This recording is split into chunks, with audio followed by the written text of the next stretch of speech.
Mic check 1 2. It's the Y2K collector, and there's a little bit of a stigma that happens in the collecting community. It doesn't really matter what you're collecting, but one thing that collectors are all known for, or the thing I guess that matters most to many collectors, is authenticity. Being authentic, having an authentic collection with whatever you're collecting, whether it be bottle caps, stamps, comic books, video games, sneakers. Authenticity really matters for a lot of collectors because, you know, a lot of the value is really captured in authenticity. If something's not real, usually it does not have nearly the same amount of value as its authentic counterpart. But I feel like video games are a little bit different when it comes to that. Primarily because, well, I guess you could say video games and sneakers, in that both have some form of utility. Like video games you can play, sneakers you can wear. But video games is a little bit different in that no one else is really going to be there like watching you play your video game, right? Like if you put on a pair of fake sneakers and you go outside, you might have that, sneakerhead who sees your sneakers and is like, wow, you've got on some fakes. Or if you try to go to like a party or an event and you're wearing some fake stuff, if there are people at that event who can spot the fact that you have on something fake, it could impact your social status, for lack of better terms. It could have them looking at you like you're not real, you're not authentic, you're not legit. But with video games, there's always this conundrum when it comes to repro cards, fake cards, and things of that nature. And I've talked about it on my channel before. But here in 2025, we're seeing a lot more emulation than before. We're seeing a lot more of these expansion packs when it comes to like the Switch online service, the Xbox online service, even the PlayStation Network. They're all offering these digital versions of games. And sometimes I ask myself, what's the difference between a repro cart and playing a digital version of a game, especially when it's a repro cart for a game that has no digital release, at least no licensed digital release. And to me, I feel like there is no difference. I guess the biggest difference is that I can play the repro cart as much as I want, whenever I want, without ever having to worry about a server shutting down.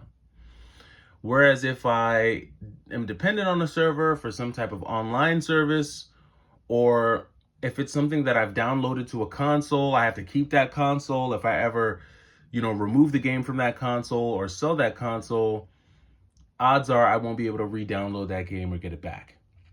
And I think when it comes to the retro video game collecting community, if you are someone who is big on displaying your games, you talk about your games, your video games are like a big investment for you, they're a big showpiece for you, then I think the whole repro cart thing matters a lot more. Me, while yes, I am a collector, an avid collector, and authenticity does matter to me, there are those rare cases where I just gotta go fake. Hagane was one of them.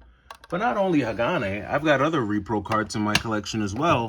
One of them being this 120 games in one cart, which has some of these really expensive games like Earthbound, right? Like Lufia, like Turtles in Time, right? Some of these games, Chrono Trigger. I don't have a authentic copy of Chrono Trigger on the Super Nintendo, nor do I have a copy of Earthbound. But thanks to this 20-in-1 cartridge, I can actually still play all of those games. Now, granted, some of these games are available through the Nintendo Switch Online service, and that's cool and everything. But having a repro cart like this and spending, I can't even remember how much I spent on this, maybe $20. This gives me access to all those games, and and the best part is that I can play them on genuine hardware. I can grab my Super Nintendo, and for the sake of this video, I'll just go ahead and grab my Super Nintendo Junior here. But I can grab my Super Nintendo and play these games on original hardware, which is really cool. right? That's the best part, is that now I have the ability to play these games on original hardware with a genuine Super Nintendo controller. And if I'm going to be honest with you, I feel like the input lag for these Repro carts isn't as bad as the input lag that I'll typically see when playing like a Super Nintendo game online, or even when I've emulated Super Nintendo games in the past, because I did emulate Super Nintendo games back in the day on my PC. It just really wasn't a good playing experience.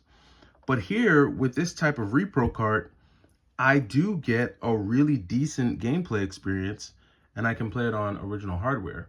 And so I'm wondering, with where everything is going, how does the retro community really feel about Repro carts? Would you rather play a licensed version? And I guess this is like, Repro carts are emulation, right? Because now that I think about it, this stuff isn't licensed. Like, no one, like Nintendo definitely did not authorize this, I'm sure. The same way Nintendo definitely did not authorize this fake copy of Hagane.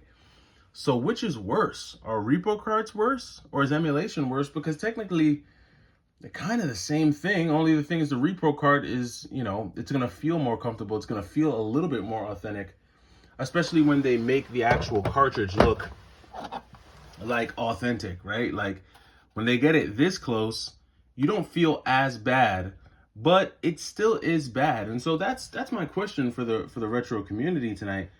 One, which would you rather? Would you rather play it via some type of download online service? Are you feeling like emulation provides a better gameplay experience? Or are you into the Repro carts? And again, this is only if you cannot obtain a physical, authentic copy of the game, right? What's the next best option to being able to get games physically?